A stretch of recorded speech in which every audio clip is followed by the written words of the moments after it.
ইরানে মৃত্যুর সংখ্যা লক্ষাধিক ছাড়াই গেছে আজকে। আমি সবসময় বলতেছি ভাই, দেখ মানুষ উল্টা আরো আমাকেই ভুল বুঝছে।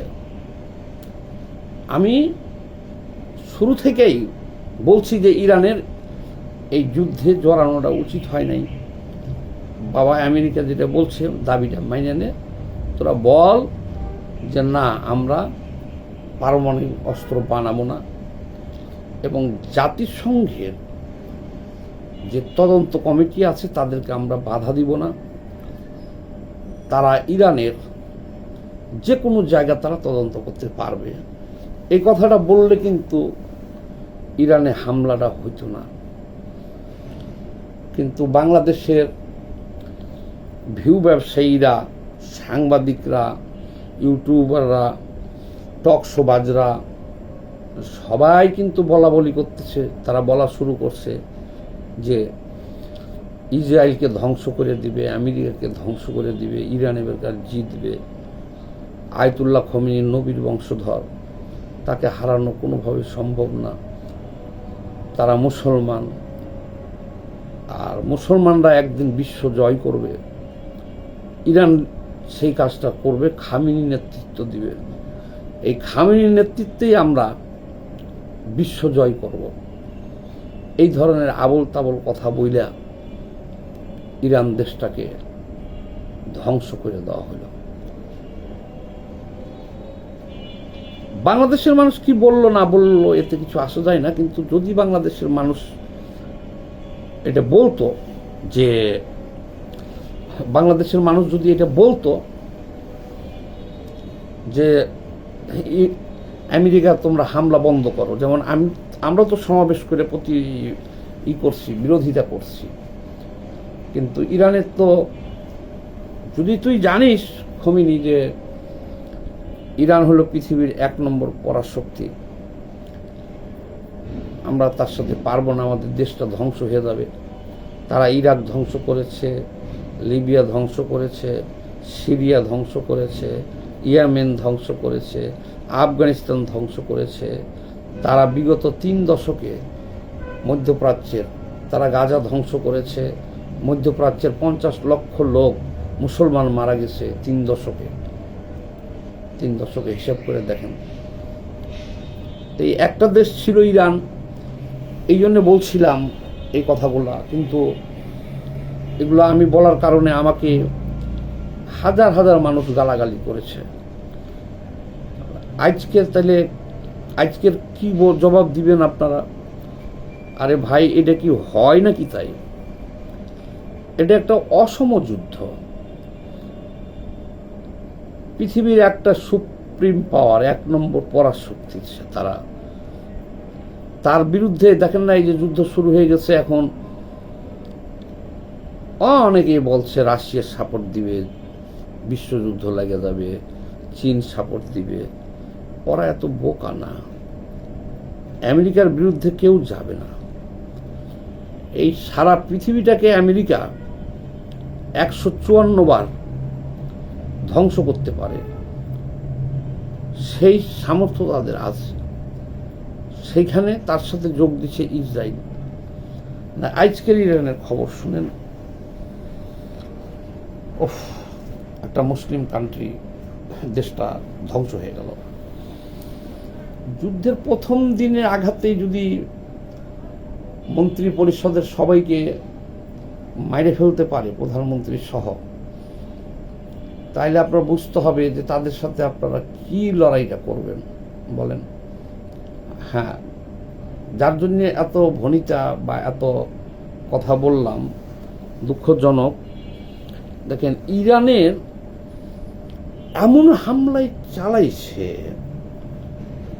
ইরানের রাস্তায় আজকে আগুন জ্বলতেছে। অর্থাৎ 13টা তেলের ডিপুতে হামলা করা হয়েছে। 13টা তেলের ডিপুতে হামলা করছে ইসরায়েল বা আমেরিকা। দাও দাও করে সব জ্বলতেছে। আর ওই যে তেল বাইর হইয়া সাগর মাগর ভাইসে গেছে, তেল বৃষ্টি হইতেছে এখন ইরানে, তেল বৃষ্টি।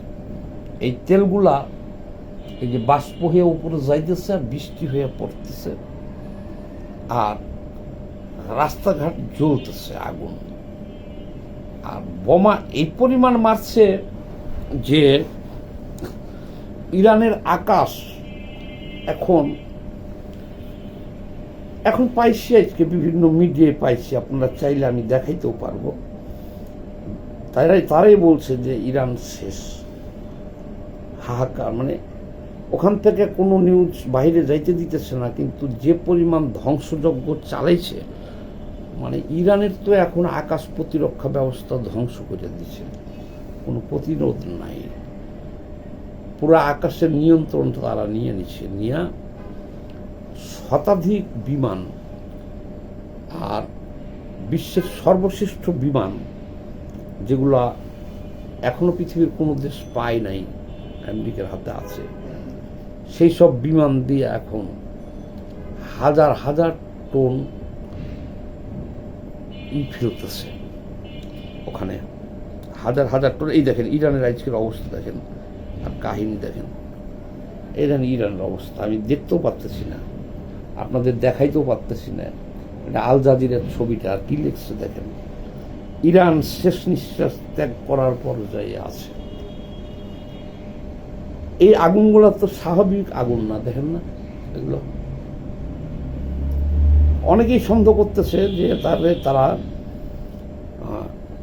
আরে ভাই, তথ্য প্রযুক্তিতে ইরান এই আমেরিকার এত আগে রয়েছে যে ইরানের কোন বাড়িতে কে থাকে, কে কখন ঘুমায়, কোথায় তাদের ক্ষেপণাস্ত্র আছে, কোথায় পারমাণবিক প্ল্যানেট আছে, কোথায় সৈন্য থাকে, ট্যাঙ্ক থাকে, ওদের কাছে তথ্য এমনভাবে আছে, দেখেন না, টার্গেট করে করে সব মাইরে ফেলতেছে।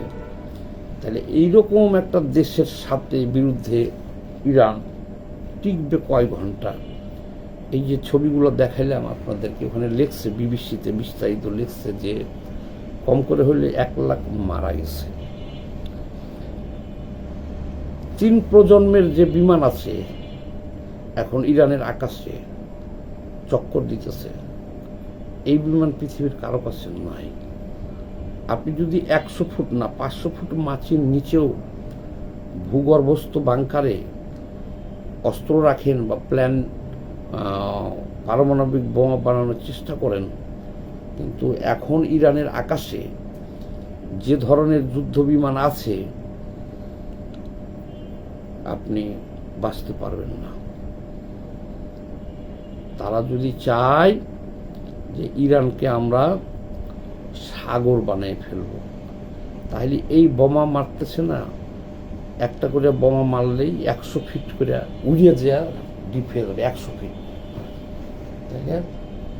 তারা যদি বলে যে ইরান নামে কোনো দেশ মানচিত্রে রাখবো না, এটাকে আমরা হরমুজ প্রণালী বানাবো, সাগর। দেখেন পৃথিবীর কেউ কিচ্ছু বলবে না, তারা পারবে। 1 লক্ষ এখনই মরে গেছে ইরানের। দেখেন ওই যে ফিলিস্তিন গাজার অবস্থা দেখছেন, 1 বছর পর্যন্ত বোমা চালাইছে, সেখানে এখন কোনো বিল্ডিং নাই, সব সমান করে দিচ্ছে ইসরায়েল। মানে ইরানের যে হামলা শুরু হয়েছে, আরে বাবা, ইরান জিতবো তো পরের কথা, বহুত দূর, কেউ বাঁচবই তো না। আকাশ প্রতিরক্ষা ব্যবস্থা ভেঙে গেছে, এখন তারা উপর থেকে যেখানে খুশি সেখানে বম্বিং করতেছে শত শত বিমান দিয়া। আজকে আপনাদেরকে এই ভিডিওটা বানাইলাম এই কারণে যে আমি গতকালকে একটা ভিডিও বানাইছিলাম, আর অনেকেই আমাকে গালাগালি করতেছেন যে আমি মনে হয় ওদের দালাল। আজকে বিবিসি নিউজে সব চলে আসছে, কি লেখছে, গত রাত্রে মার্কিন ভয়াবহ হামলায় ইরানের চেহারা পুরোপুরি পাল্টে গেছে, 30টির বেশি তেল ডিপো ধ্বংস হয়ে গেছে। আজকে সারাদিন তেহরানের আকাশে সূর্য দেখা যায়নি, কালো মেঘ, আর বৃষ্টি হইতেছে অ্যাসিড বৃষ্টি, হয়তোবা তেল বৃষ্টি বা অ্যাসিড বৃষ্টি হইতেছে। এই দেখেন, তারপরে এই যে ছবি, ইরান শেষ নিঃশ্বাস ত্যাগ করছে। তো ভাই, এটা একটা অসম যুদ্ধ না? আপনারা যারা বাংলাদেশে বসে বসে বলতেছেন যে ইরান জিতবো, ইরান জিতবো, আবাবিল পাখি এসে যুদ্ধ করব, আলী তরবারি যুদ্ধ করব, এখন কি হলো? সবার আগে আমরা বাংলাদেশের কমিউনিস্ট পার্টি মার্কবাদী যেই দিনকে হামলা চালায় খোমেনিকে হত্যা করছে, ওই দিনই আমরা রাজপথে মিছিল করছি। আমরা বিরোধিতা করি, এটা আগ্রাসন চালানো ঠিক না। ইরানের কি করব, তাদের দেশে সরকার বদলাইব না বদলাইব না, এটা আমেরিকার বাবার কি? এটা অন্যায় না? এটা অন্যায়, কিন্তু তারা করতেছে তো মধ্যপ্রাচ্যের তেল লুণ্ঠন করার জন্যে। কারণ ইরান ছাড়া বাকি যে মুসলিম দেশগুলো আছে সব দেশেই মার্কিন ঘাঁটি আছে, সৌদি আরবে মার্কিন ঘাঁটি আছে, কিন্তু সৌদি আরবে মার্কিন ঘাঁটি আছে, কিন্তু দেখেন এখন কি হলো। এখন এই একটা অসম শক্তি, ইসরায়েল আর আমেরিকা শক্তির কাছে ইরানের কিছু আছে, শুধু তারা মনোবল শক্তি নিয়ে দাঁড়ায় রয়েছে। কিন্তু আজকের খবরটা শুনে এখন এই আমি নিজেও আপনাদেরকে যে খবরগুলো দিতেছি, ভিডিওটা বানাইতেছি, আমারও কিন্তু ভালো লাগতেছে না। দেখতেছেন, কথা বলার স্কেল হারিয়ে ফেলতেছি মাঝে মধ্যেই। কি করুন পরিণতি, 1 লাখের উপরে মারা গেছে ইরানে। এই বম্বিং যদি আর 1 সপ্তাহ করে তারা, তাহলে কি ইরানের কিছু থাকবে? ইরানের সৈন্য বাঁচবে কেউ? ব্যারাক ছেড়ে তো অনেক কমান্ডার পালিয়ে গেছে। আপনার যদি স্থল বাহিনীর কোনো মূল্য নাই, যদি আপনার বিমান বাহিনী না থাকে, স্থল বাহিনীটাকে আপনি প্রোটেক্ট দিবেন কিভাবে? শত্রুপক্ষের বিমান এসে যদি হামলা করে, বোমা মারে, সৈন্য তো সব বলে সাফ হয়ে যাবে। এই প্রোটেকশনটা দিতে হয় স্থল বাহিনীকে। এটা কে দেয়? বিমান বাহিনী দেয়,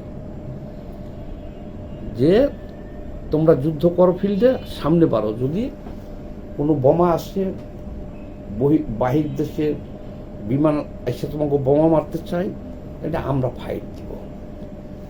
কিন্তু প্রথমেই তো বিমান বাহিনী শেষ করে দিছে, নৌবাহিনী শেষ করে দিছে, দিয়ে আকাশপথের নিয়ন্ত্রণ তারা নিয়ে নিছে টোটাল।